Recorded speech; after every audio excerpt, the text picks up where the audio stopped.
And so my mother did the most amazing job at raising me on her own. She met someone and he became my stepdad. And as time went on, things just started to be different.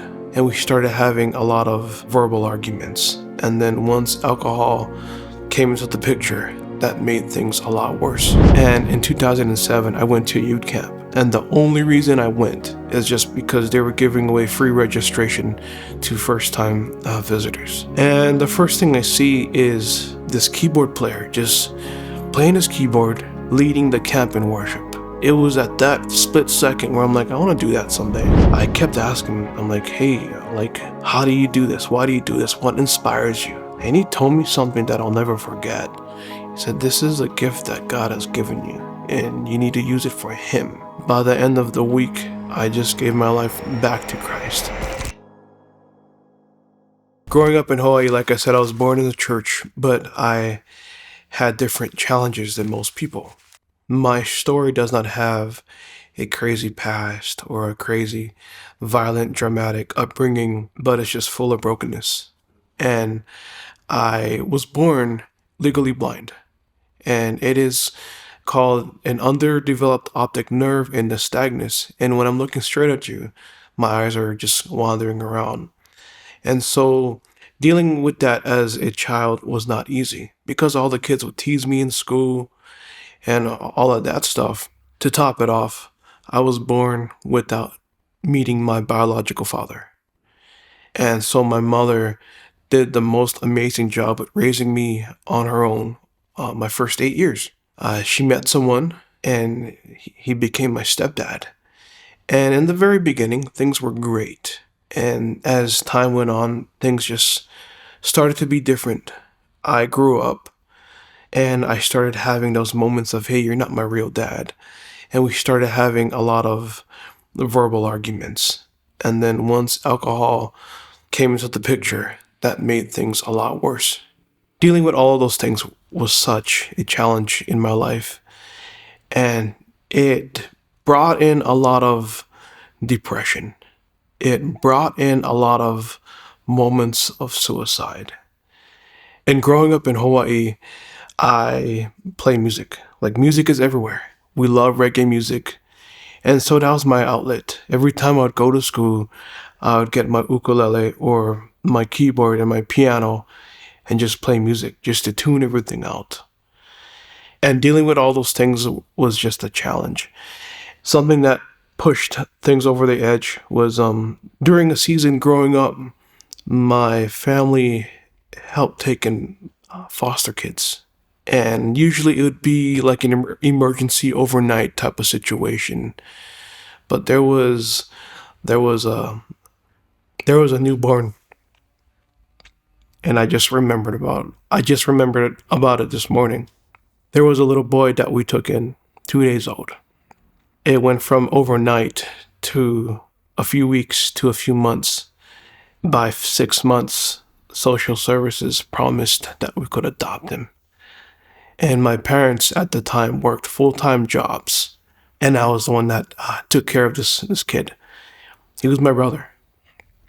And at the 7th month, with no warning, social services just came in and said, hey, we found some distant cousin that wants him. And so we're going to take him. And that was the tipping point where losing my brother, dealing with a stepdad, dealing with my eyesight, dealing with being bullied in school, that's when I started to getting the suicidal thoughts just escalated, where I'm like, I'm done with life. Forget life. I would always just have these moments where I'm like, I didn't know how I was going to do it, but I wanted to die. And before those moments happened, I would get a phone call. They had no idea, but I would get a phone call by a pastor or by a friend or by a mentor. They're like, hey, what's going on? God put you on my heart. I said, I'm not doing well. I'm just ready to die. I'm just ready to just forget everything. And all these different people would say, don't do it. God has a plan for your life. And that was like that moment of pulling me off the edge of the cliff. And the third time got into a big blowout with my stepdad. My whole family was there, my mom and my little brother at the time. He was like a toddler, and he came running up to me. He said, "Please don't kill yourself." And I got on my knees and I said, "I promise I will never have those thoughts again." And my brother, he's in his mid-20s. He will never realize and understand that God used him to save my life. And so... And how old were you at this time, Justin? I want to say I was 13, 14, 15. Wow. Somewhere around that timeline. Like I said, everything was kind of a blur, and sometimes traumatic moments or traumatic circumstances in my life, I just wipe it out because of how traumatic it was. And the biggest thing was the moments or the memories of my adopted brother I lost, my foster brother I lost. Because for me, at that time, that was the biggest way to break my heart in a million pieces. Because I raised this kid from 2 days old to 6 days. From 2 days old to six months. And it took a while for my heart to heal. Because I come from an island in Hawaii, and it's a small town where I live. And so people would say, "Hey, I just saw James around town." That's my brother's name. I never saw him since we handed him over to social services. It was just an ongoing wound in my heart where I honestly forgot about it until this morning. And so during all that time, I'm just dealing with so much stuff. I'm in the worship team at my church. I've gone to camps before. Like I said, I had no drug past or no violent past, but I just wasn't living like full on for Christ. I wasn't solid. I wasn't 100%. And in 2007, I went to a youth camp. I graduated from high school in 2006. And in 2007, I went to a youth camp. And the only reason I went is just because they were giving away free registration to first-time visitors. So I'm like, all right, I'll just go to get out of town for a while. Because now I'm just having random issues with both my parents. I go up, and it's in the mountains of Hawaii, near the volcano that's still active to this day. And the first thing I see is this keyboard player just playing his keyboard, worshiping the Lord, and just leading the camp in worship. It was at that split second where I'm like, I want to do that someday.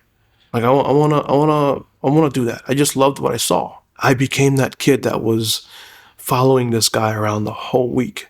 And come to find out, we had a similar past musically where we both played for reggae bands in Hawaii, so we kind of knew the same people. And he transitioned into playing in the church.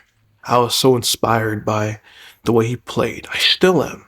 It was a week-long camp, and I kept asking him, I'm like, "Hey, like, how do you do this? Why do you do this? What inspires you?" And he told me something that I'll never forget. He said, "This is a gift that God has given you, and you need to use it for Him." Wow. And I'm like, "Well, how does that work?" He's like, "Well, just give all of this to God." And by the end of the week, I just gave my life back to Christ. I said, "Here I am, God. Use me. I don't know what this looks like, but I'm going to trust you." And that was the moment where I gave my life back to Jesus. I went back to my hometown a week later, and I quit all of my bands. And I told him, I said, "Hey, I'm doing the church thing, so I'm just gonna step out of this situation." All of my friends at the time, they understood, they respected it, and I did one more gig at a local carnival, and it was the last one that I did at the time. Hiding is not the word, but I just hid in church, and I just stayed in church because I grew up playing reggae music for different bands in my town. Now that I'm in church full time, I'm in the worship team full time. I'm like, all right, God, I've given my life to you. I'm trusting you. Now what? And Justin, before you go into that next part, out of curiosity here, How did you learn how to play music? Growing up in Hawaii, music is just everywhere. To be honest, it's when I say it's a God given gift, that's the only way I can say it because I went to music classes learning how to play the ukulele. It's like a very small version of the guitar with 4 strings. So I went to school for that. But learning how to play the keyboard or the piano, nobody taught me. I learned it all by ear. I just saw like a very simple chord chart of like the simplified chords. And it was only in one key. And I just used my brain and just messed around with what sounded good. And I'm like, I think I'm learning it. Things just sounded like it worked together when I played in reggae bands and even in churches. Yeah, now you find yourself in this place where you surrendered to God. Tell us about that process as you're now using your gift, or in this time, right? As you're a teenager, what did that process look like? What did God begin to do after that moment? I feel like at the time God told me to step out of the secular things I was doing because there was just no place or no room for God, especially with the kind of songs my bands were doing. I spent time intentionally in the church and I started visiting a local Christian bookstore. And I would go there and I remember this very clear because in the back of the store is where they had all of their music. So I'd find different rappers, different rock bands, all Christian based. I would also see some Christian reggae music. I just never thought about it. I just went in every week, every Friday, because they always released new music every Friday. The store was so old school. They had one of those little social media. So that's how I knew they were coming to Hawaii. I had some friends help me bring them to my town. Out of curiosity, one week, I went to the store owner. I said, "Hey, is there any concerts coming up? Like, do you guys do any concerts? Because I'd like to go see one." And they said, "Yeah, there's this Christian reggae band coming into town." This is back in 2008. They said, "There's a Christian reggae band coming into town. Tickets go on sale next week." I told the guy, "I'll be there." And when I went in to buy my tickets, he said, "Hey, I see you coming in every weekend. I'm going to give you these tickets. You go with a friend of yours and go and enjoy the show." And that's exactly what happened. I went to the concert with my friend that drove me because of my eyesight and experienced my first Christafari concert. And by the end of it, I told my friend, that's what I want to do in life.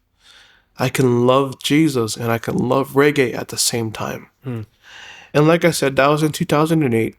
I was just a kid dreaming. By now, I'm like 18, 19 years old, and I was just dreaming from a small town. But I stayed focused. I stayed in the church.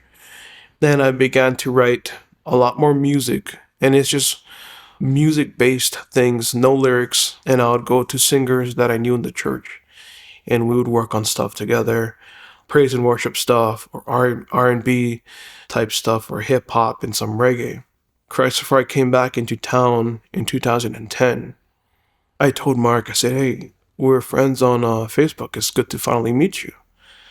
And in 2010, he told me, "Hey, we're not only friends on Facebook, we're friends in real life now." And I was that super fan that followed them everywhere, took photos, took videos, and I was added to their email list. The next year, in 2011, they came back. They were looking for a place to stay, a car to drive, and some studio equipment to use to record Avion's upcoming album. I connected them with a friend with a house and a car, and I told Mark that I had some studio equipment. I had some speakers, I had a microphone, and then he knew I played keys. So he said, "Hey, bring your keyboard." I knew they were going to be in town for like 2 weeks, and I figured it was just nice to actually just meet them, spend time with them. And Mark said, "Hey, bring your keyboard." So I went back to my house, took it to them, and he played what he called one of the hardest songs on the album. He said, "Hey, play along to this." And I just naturally played it. Mark and Avion, it blew their mind. They were so surprised that I picked it up and I learned it so quick. And they're like, hey, stay with us for the week.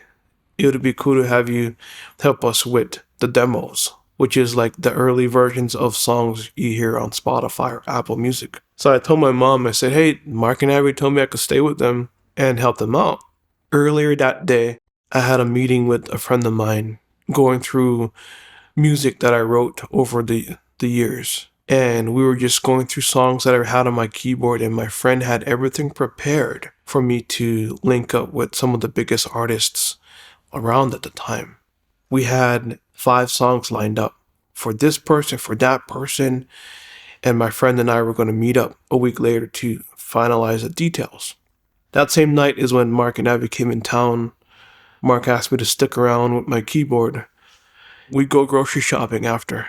And as we're finishing that moment, we're in the checkout line. They're in front of me. And I hear God loud and clear say, this is where you belong. And since 2011, I've been alongside Mark and Avion in Christ the Fry. It'll be easy and it'll be simple to say that's where the story ends. Like, I just got the fairy tale ending. I just got my dream job without the job. This is my dream. I did Avion's album. He flew me out to California to finish it. And the rest is history. They flew out to Hawaii a few more times. We did some work on our worship album in 2012.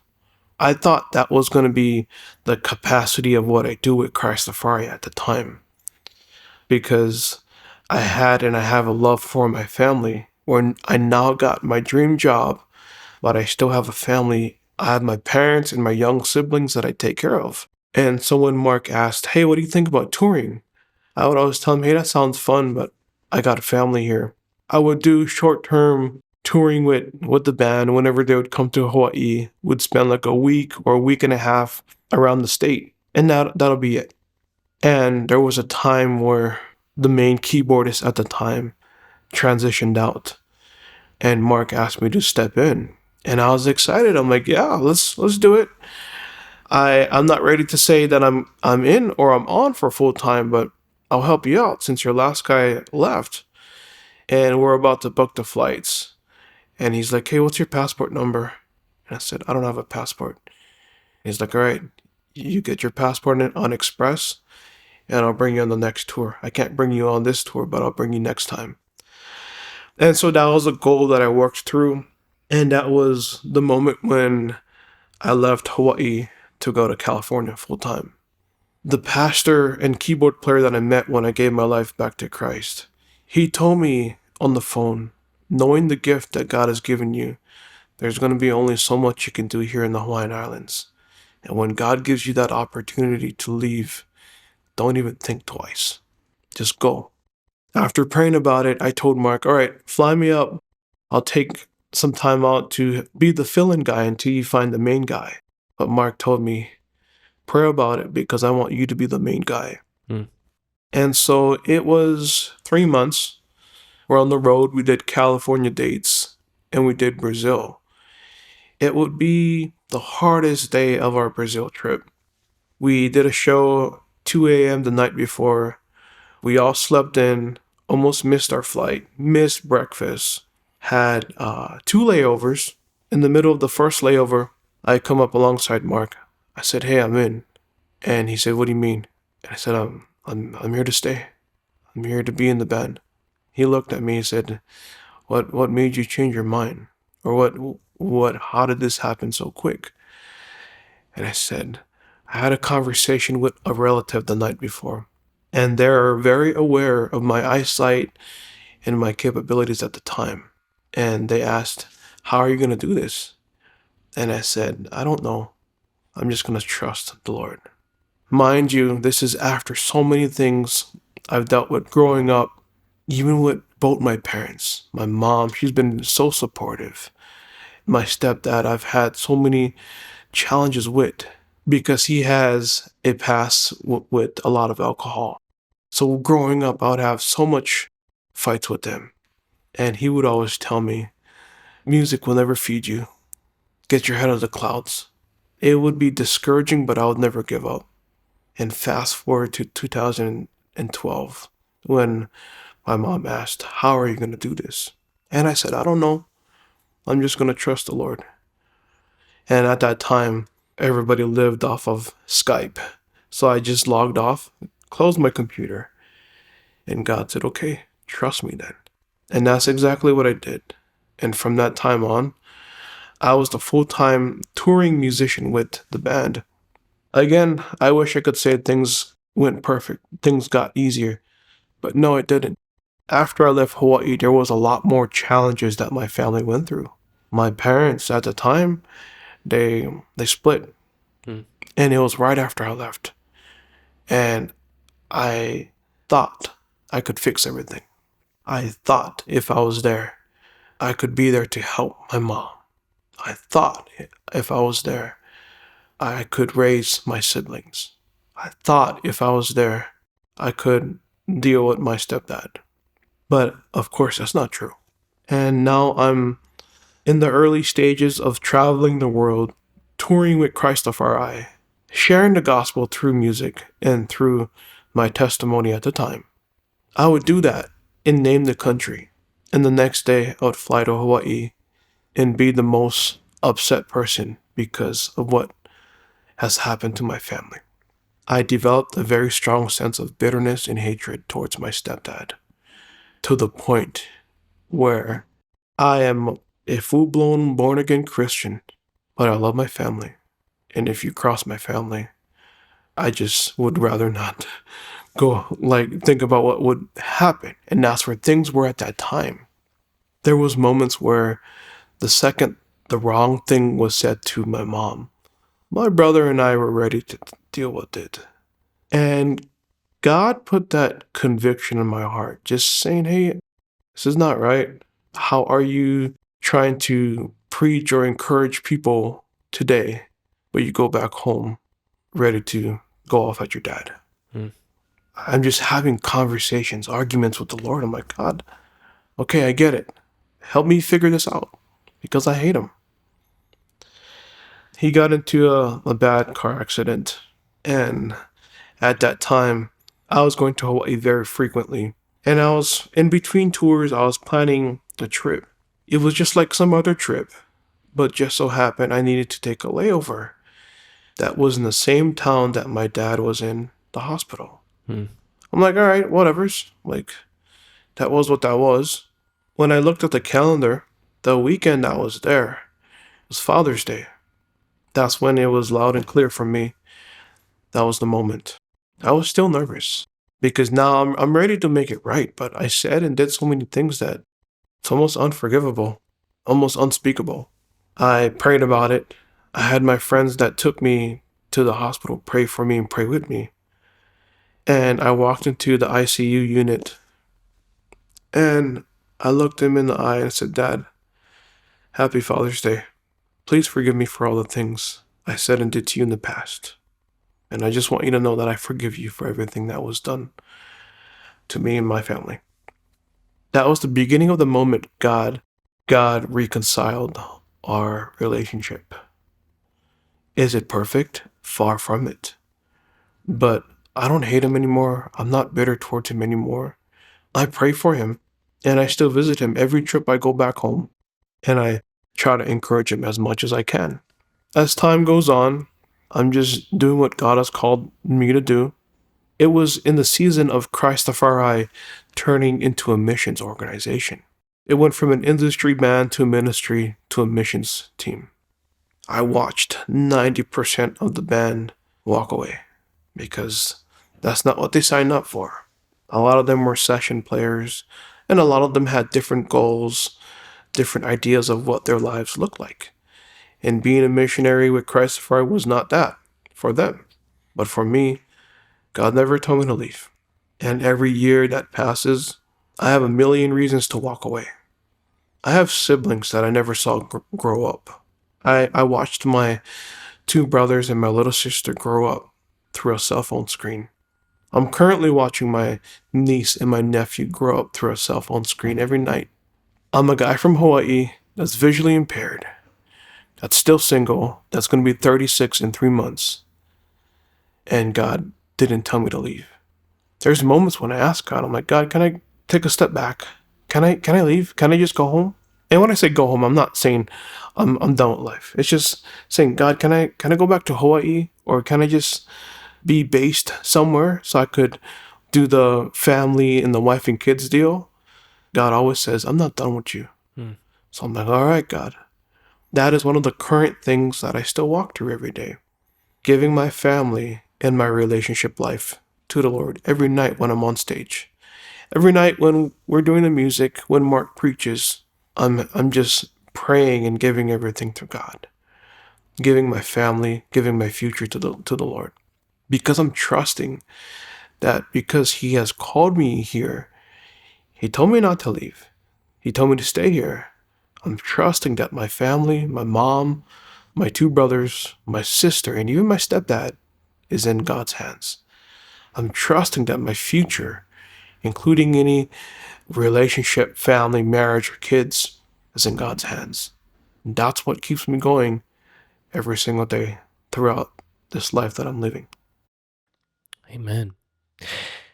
Justin, just to clarify here and even get some more insight, when the band went from being a band to now a ministry and that transition where people begin to leave, what did that look like for you guys and even for you?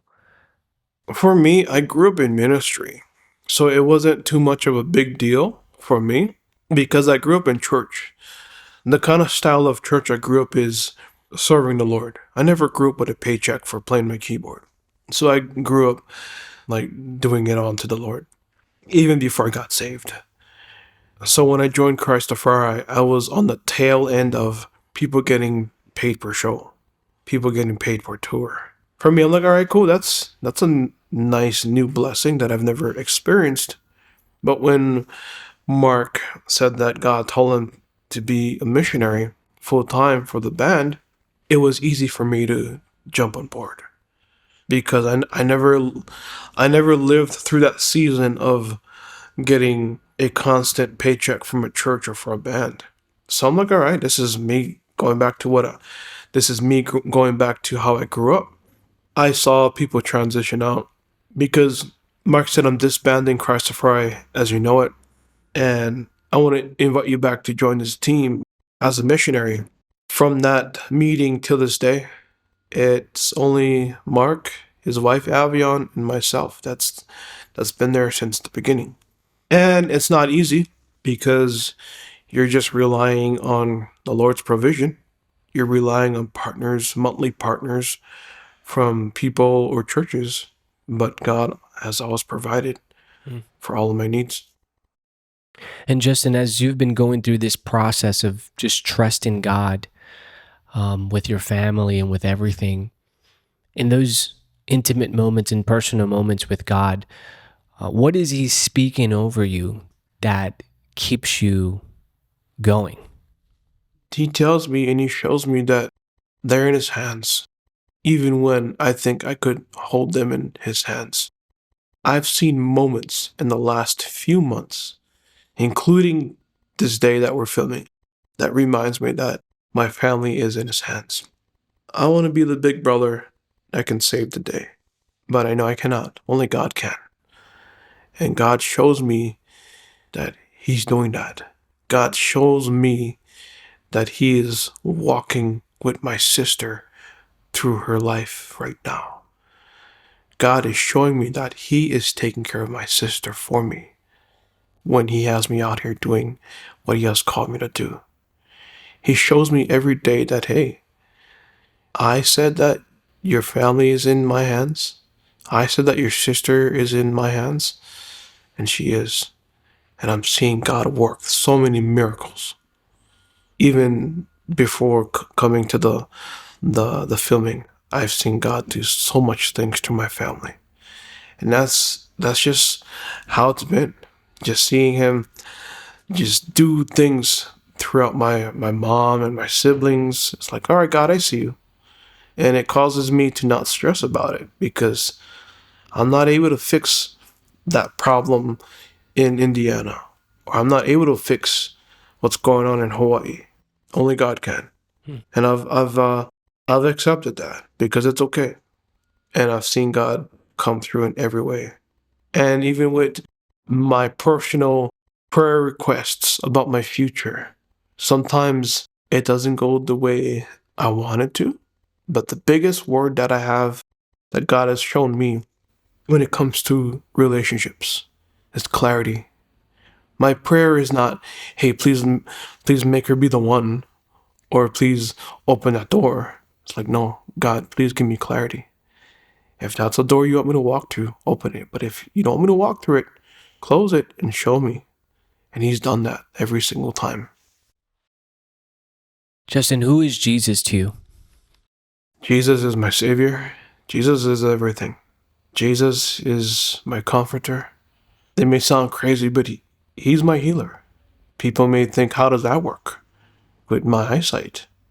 He has healed different parts of my life. It may not be the physical aspect of my life, but for me, I use my eyesight or my lack of eyesight to encourage those around the world. But he has healed my mental health as recent as this year. So I can say he's healed me in different ways, and he has comforted me through so many moments of grief.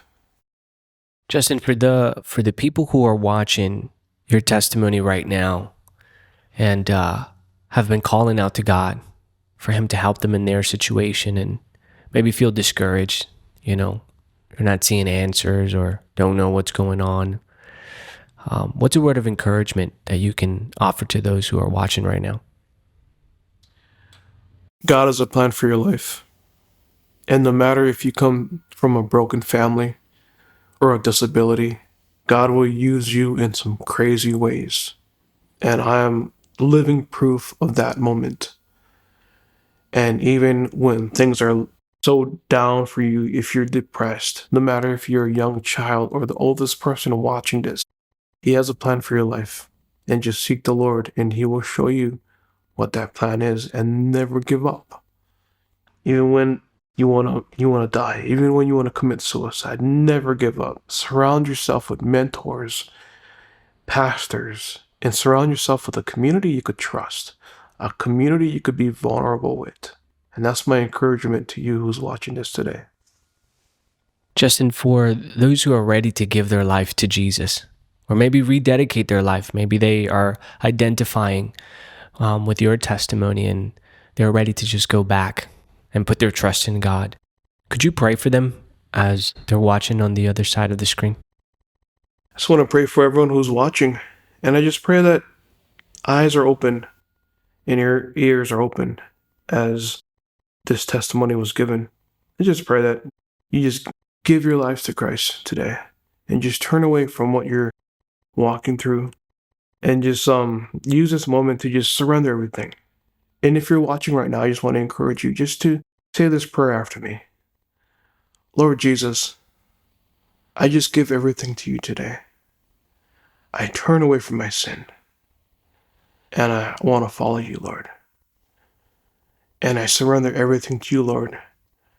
And I ask you to guide me during this time and to show me what to do next. Show me where to go next. And I just pray this in your name. Amen.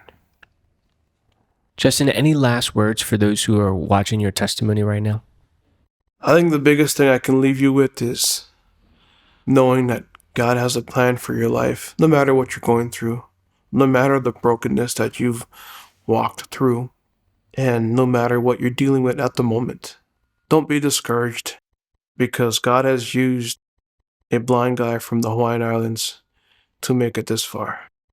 And I am proud and thankful to be able to use my story to encourage everyone around the world.